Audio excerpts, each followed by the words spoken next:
किराए पे रहने वाली एक शादीशुदा लड़की जिसका उम्र 18 से 20 साल है, उसका दिन में 12 से 1 बजे के आसपास दिन में उसका हत्या कर दिया जाता है। और जैसे ही उस सोसाइटी में पता चलता है कि एक यंग लड़की का हत्या हुआ है, वो हत्या करने वाला कौन है, हत्यारा कौन है, ये राज किसी को पता नहीं है। जब ये शोर हो जाता है कि इस घर में हत्या हुआ है, तो उस घर के आस पड़ोस के लोग जितने भी इस खबर को सुनते हैं वहाँ पे इकट्ठा हो जाते हैं। और इकट्ठा होने के बाद पुलिस स्टेशन में फ़ोन करते हैं। पुलिस आती है और इस मामले की छानबीन करना शुरू कर देती है। जब इस मामले की छानबीन होती है, इस मामले की इंक्वायरी होती है, तो इस घटना के पीछे एक ऐसा राज खुलता है कि जो भी लोग इस घटना के बारे में जानते हैं, जो भी लोग इस राज के बारे में सुनते हैं, सबके रोंगटे खड़े हो जाते हैं।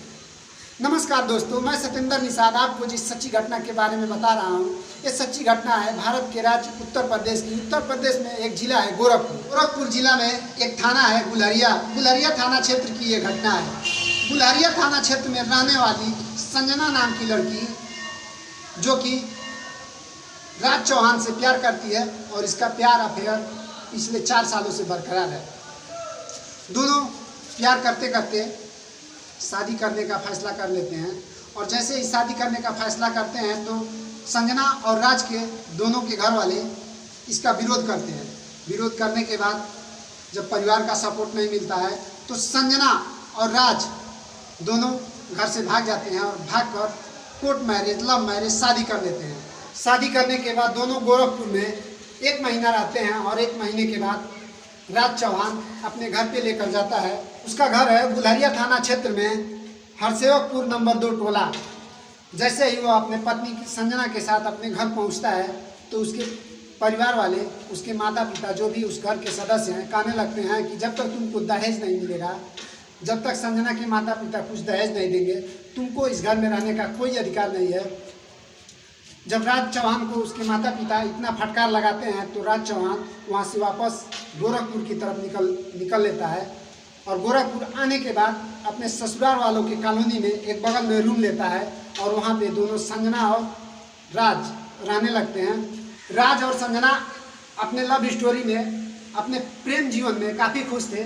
दोनों की ज़िंदगी काफ़ी मज़े से कट रही थी, कोई तकलीफ नहीं था।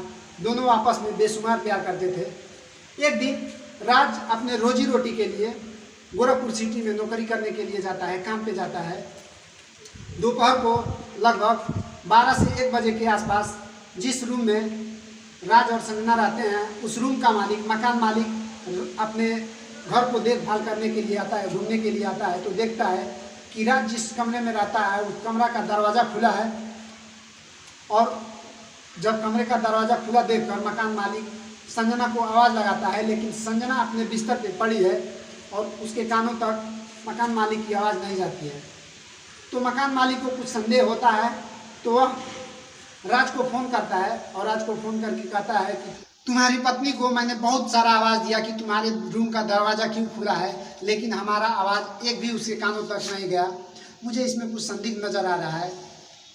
उसके बाद से राज फ़ोन काट देता है और वहाँ से काम छोड़कर घर आता है।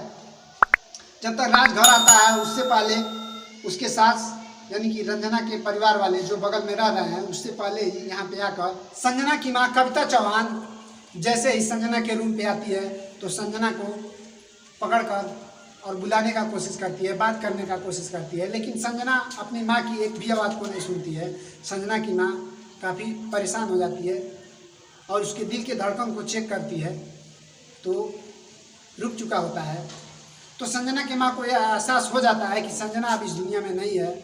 तो संजना के घर वाले, जितने भी उसके माता पिता जो भी हैं, उस रूम में रोने लगते हैं।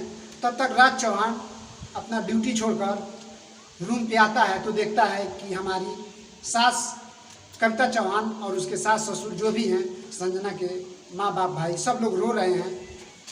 उसके रूम पे काफ़ी सारा भीड़ है। राज जब इतना कुछ सब अपने आँखों से देखता है तो वह अपने कमरे से फरार हो जाता है। और जैसे ही वह ये सब हादसा देखकर भागने लगता है तो संजना की माँ कविता देवी को यह एहसास हो जाता है कि हमारी बेटी रंजना को मारने वाले कोई और नहीं, राज चौहान और उसके माता पिता का इसमें हाथ है।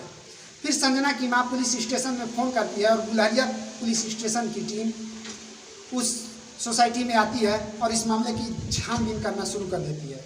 छानबीन करने के बाद ये पता चलता है कि राज के परिवार वाले, राज के घर वाले घर छोड़कर फरार हैं।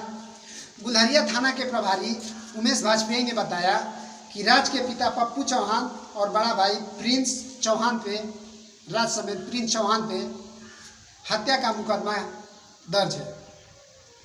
दोस्तों, राज और संजना ये दोनों के प्रेम कहानी की वजह से आज राज के घर वाले और संजना के घर वाले दोनों परेशान हैं। और संजना जो कि दहेज के लिए राज के घर वाले मार दिए, संजना भी अब इस दुनिया में नहीं रही। राज और राज के घर वाले घर छोड़कर फरार हैं। आज का जो प्यार है सुबह से शाम होते होते प्यार का अंत हो जा रहा है, क्योंकि संजना और राज 3 मार्च 2022 को घर से भागकर और लव मैरिज कोर्ट से शादी किए थे और जून 2022 आते आते संजना की हत्या कर दी जाती है। तो दोस्तों, मेरा यह वीडियो बनाने का उद्देश्य किसी के दिल पे ठेस पहुंचाने का नहीं, किसी को तकलीफ देने का नहीं।